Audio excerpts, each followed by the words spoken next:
Hello, I'm the Van and welcome to my first Let's Play of Heroes of Might and Magic 1, the first game in the Heroes of Might and Magic franchise. And before we start, I would like to give a massive shout out to Meridian, whose excellent tutorial series on how to Let's Play greatly helped get this first video off the ground. So thank you, Meridian. And in this Let's Play, I will be playing a campaign game of Lord Iron Fist. There's been a few Let's Plays and they tend to play Lord Iron Fist because Lord Iron Fist is the canonical Lord that wins, and it's his sons, Roland and Archibald, that feature in the campaign for Heroes of Might and Magic 2. The way the campaign is set up means that the replayability of the campaign can be somewhat lacking, as the factions, while they differ, it's only really in how they start up, given to the fact that you can hire other heroes and conquer other heroes' towns depending on the map. So if I do replay this series at any time, I might do so, but replay with one of the other lords. At what point I do this, if I do this, will depend on the success of this Let's Play. So if you have any preferences or thoughts on that, please don't hesitate to comment below. Okay, so let's get started with Lord Iron Fist. Campaign Scenario 1. Gateway! You have established a foothold in the new land. This small island is fiercely contested by 3 other factions, all vying to capture the strategic town, Gateway. The town is located in the centre of the island, and so dominates its surroundings that the other factions will surrender to the lord that captures it. Beware the Dragon Guardian of Gateway. We are the knights. The knights tend to have the weakest of the creatures, but they're also the easiest to build. So the knight is very good at rushing, which is pretty much what we will try to do. Because if we let the other heroes, particularly the Warlord, get too much of the lead, then we have them having the most powerful unit, the dragon, means that they will often just simply be able to outpace every other hero faction in the game. So crippling them early is very good.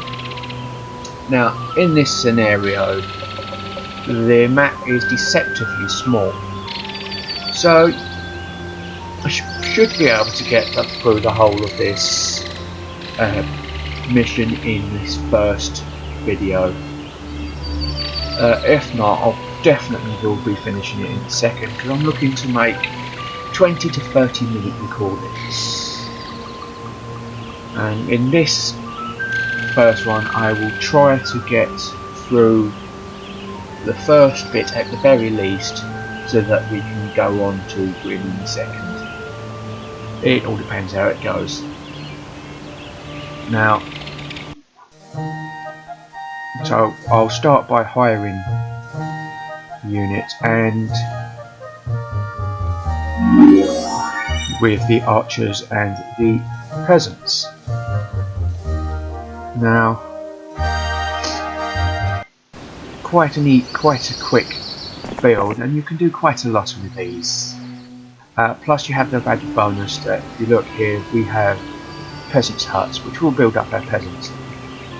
Most knights, they're useful to build them up until you get your 6th level units, at which point the peasants will disappear. Until then, the peasants are basically cannon fodder in there to fill up their ranks. Although it's unnecessary for this level, I'll recruit a knight, just a second hero knight, just for the extra units, and send them to scout. You'll see me do this in most of the levels basically, because it always helps to have a secondary hero, although they don't really survive all that much because they're quite fragile when you're leaving them with one unit. Of course it doesn't really matter because there's hardly any difference between the heroes anyway.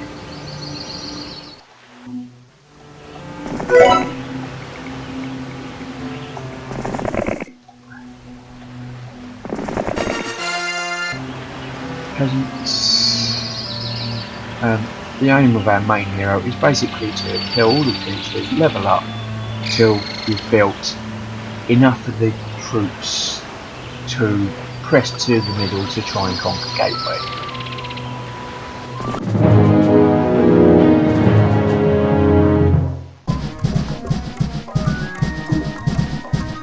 Now, there are generally 3 types of units in Heroes of Might and Magic.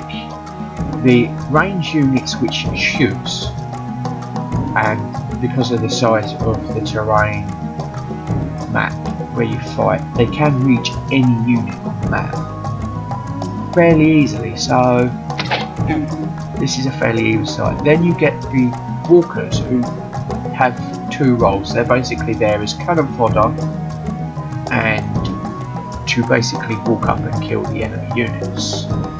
It's quite useful to try and use these to protect your archers. It's their main role.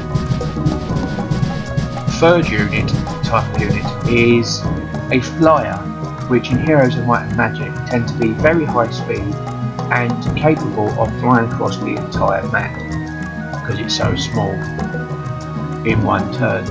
As such, they can attack the ranged units often on the first turn and position themselves to neutralise the range unit's ability to fire at the rest of the battlefield. So it's kind of a rock paper scissors scenario as you're trying to block the flyers, protect your range units and use your melee units to take things down. Now the AI will generally attack ranged units, which is fairly smart, but it can get annoying.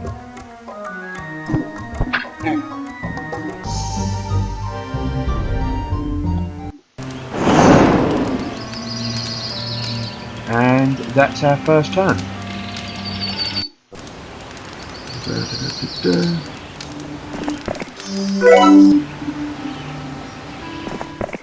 Now when it comes to chest, you have a choice between gold and experience. I tend to go with gold because it's useful to help recruiting troops, and because levels don't really mean that much. They add to one of the 4 basic characteristics of the knights. It's generally defence, but without the absence of anything like secondary skills, there's no real kind of differentiation or development for heroes. So it's normally, although it's good to get up to increase your level, it's generally not that important.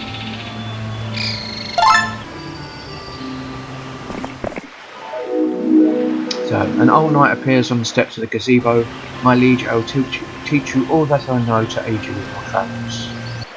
There we go, and Sir Gallant has gained a level, giving him +1 defence skill, which means the defence of all our units that he leads has gone up.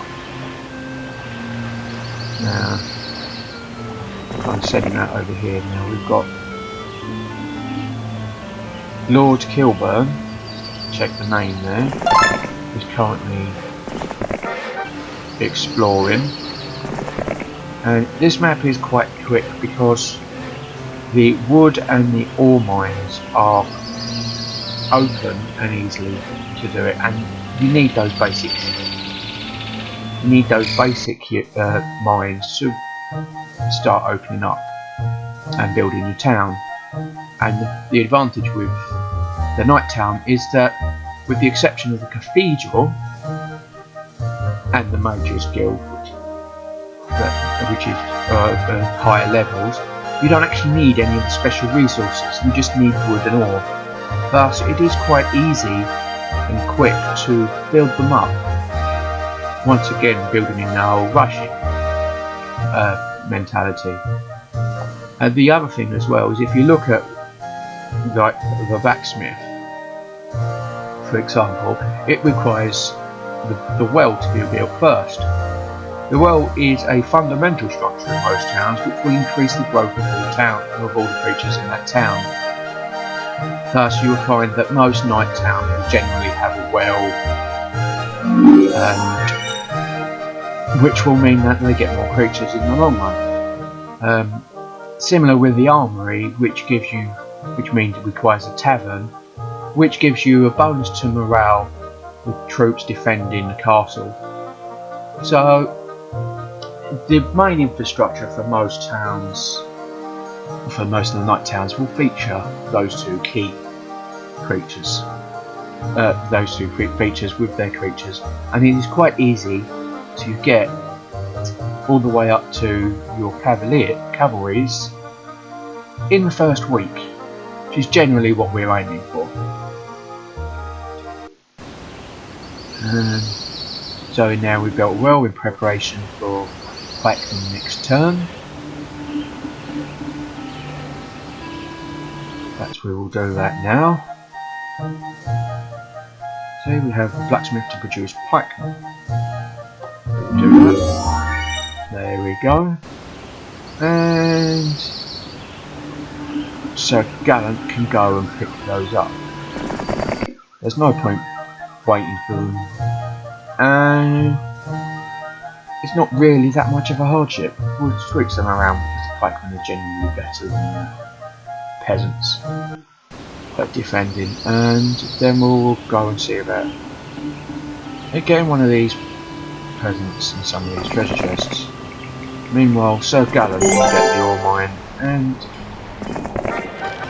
explore down here, which is not about.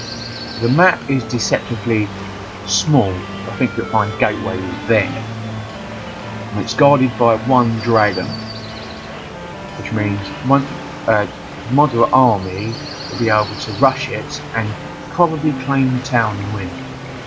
Well, it's easy to get distracted killing heroes and stuff like that.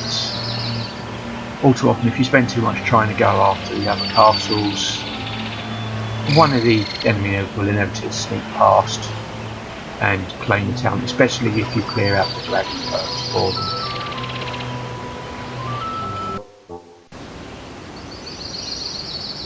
So, now, these peasants have actually decided to join us. A group of peasants with a desire for greater glory wish to join and do accept. Now this is good for us because it builds up our peasant troops. And we get the treasure chest behind it without a fight, which is always a good option. So we've got some archers down there. Lord Kilburn's too fragile to fight, so basically now he will sit in and guard the castle, and if he gets in a way, you just end up dismissing him. But heroes don't cost anything to maintain. Meanwhile, we will build a tavern. There we go, in preparation for the swordsman next turn. Now, the tavern, as I said, it increases morale for Gareth's troop, but doesn't actually do anything else. In later iterations, you could look at the tavern for rubies, and even the Thieves Guild gets incorporated into that. Right, so, but for now, the tavern is just basically someone draining the never-ending keg of that. There you go, with some nice tavern. You know, so that's always fun and worth watching, but not tavern.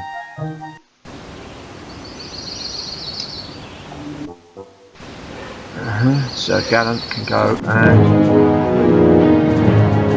let's see.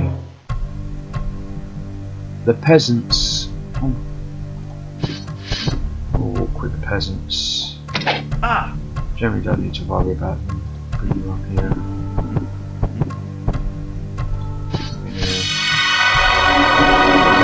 This is quite often a defensive posture, especially for slow moving like this, because the archers can pretty much take their peasants out. So you don't need to risk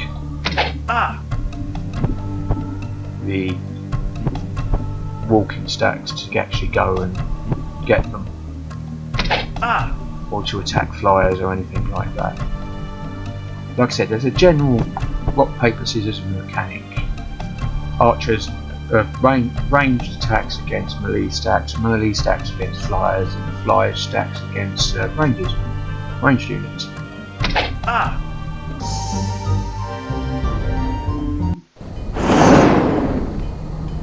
With that we get, and we will return to the castle. Lord Kilburn can stay there, it doesn't really matter, and we will build swordsman. They're doing well on day 5. Turn. And you'll notice that we've got some enemy movement up here. Going up after that. But we will move him aside, put Sir Gallant in, so that we can recruit the swordsman and add him to our army.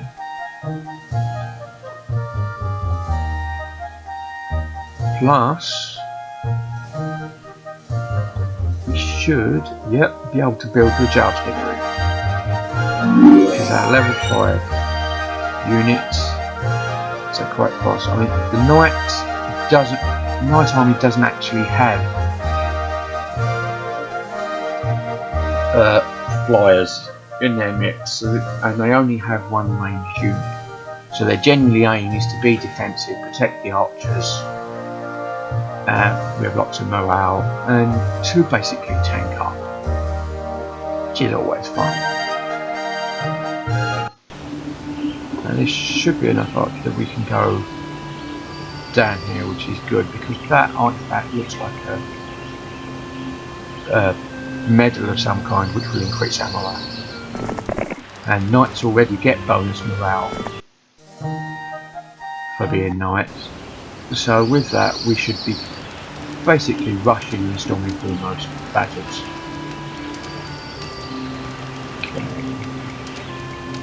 Turn. Go. Now you will notice that the barbarian has decided to come after us. This is because our army's out here rather than in the castle, so our castle looks like an easy target.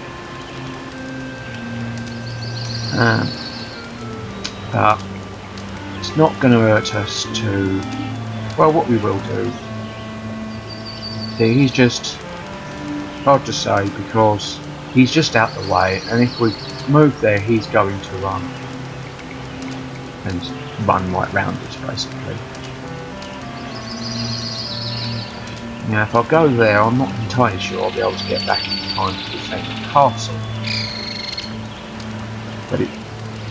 But there's no units in the castle, it's day 7, so I will be able to take it back with whatever unit's in there. So I will do this, let him go for it. He can fight Lord Kilburn and take the castle if he wants. It ain't gonna hurt. Oh no, this is good. The archers have decided to join us. It's random whether they join us. I think they're more likely to if you have a stronger army. So now we've got some. Here we go. After fleeing a princess from a neighbouring kingdom with Patrick Sweetle, she awards you with the Medal of Honour.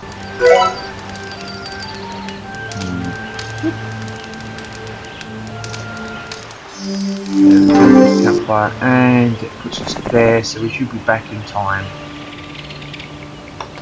to do something with the castle.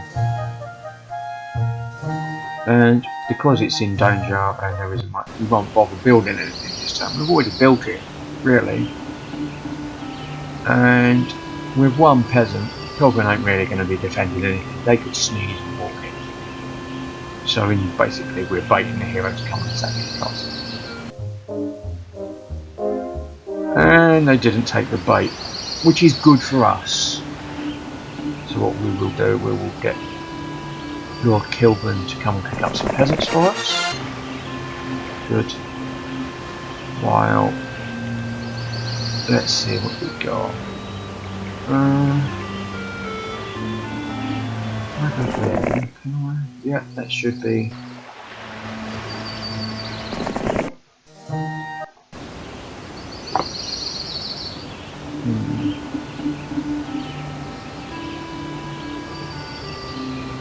Yeah, that should be enough, because what we'll do is we'll get Lord Kilburn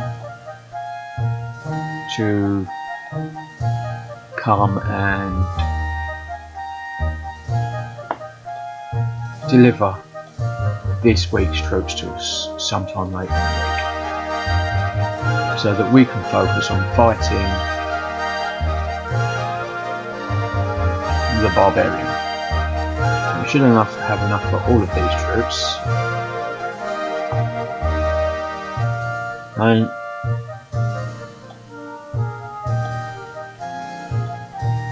yeah, that'd be alright. You can defend them. I thought, and we'll send Lord Kilburn to go. We'll send Sir Gallant to kill Jojosh, who seems to be wanting to take an attack of opportunity here. Now, they've got 2 range units in a walker, so we really need to try and get there as fast as possible. Without flyers, we're going to have to do it with our knights, which are fairly fast, because the AI won't walk towards us while we're doing this. They've got archers to defend.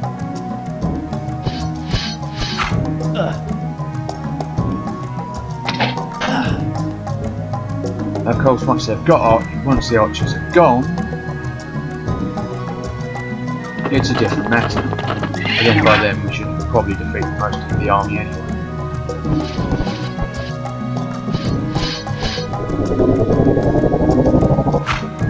That tastes slow.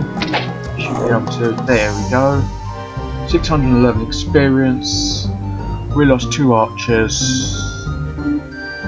And we killed 22 goblins, 3 orcs, and we're ready to go up here. So we will. It's 23 minutes now, so I could probably try and finish up this video. In fact, it might run a little bit over, but it's not a bad. It's not a bad little thing, because this is a quick level. So we can do. We'll get Lord Kilburn to give us the reinforcements. Yay! We should have an army to take on Gateway. There we go.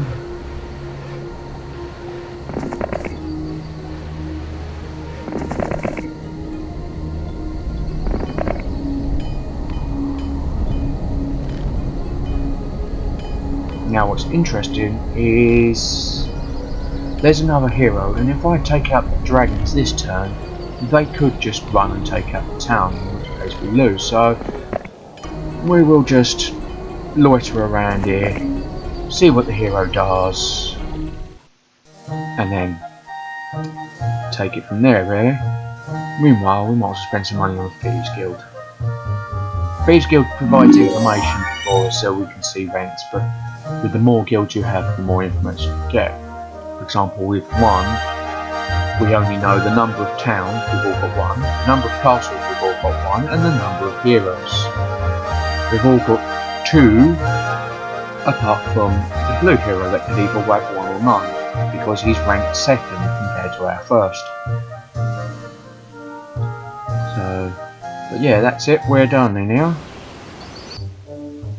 We should be able to finish this turn.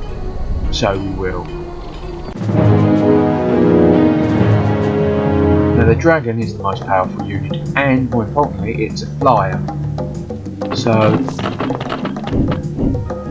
it will be able to cover the thing. Secondly, its breath weapon attacks 2 spaces, which is always annoying.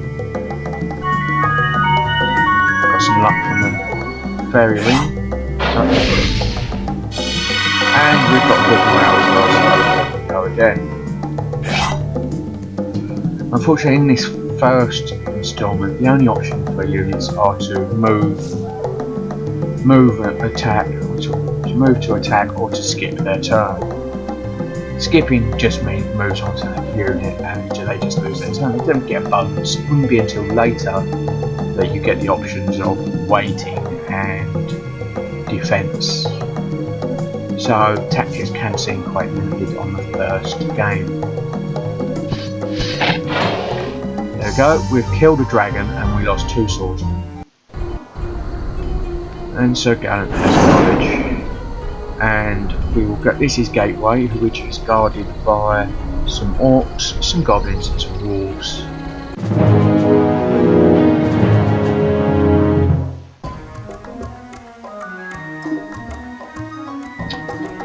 Charge the wolves.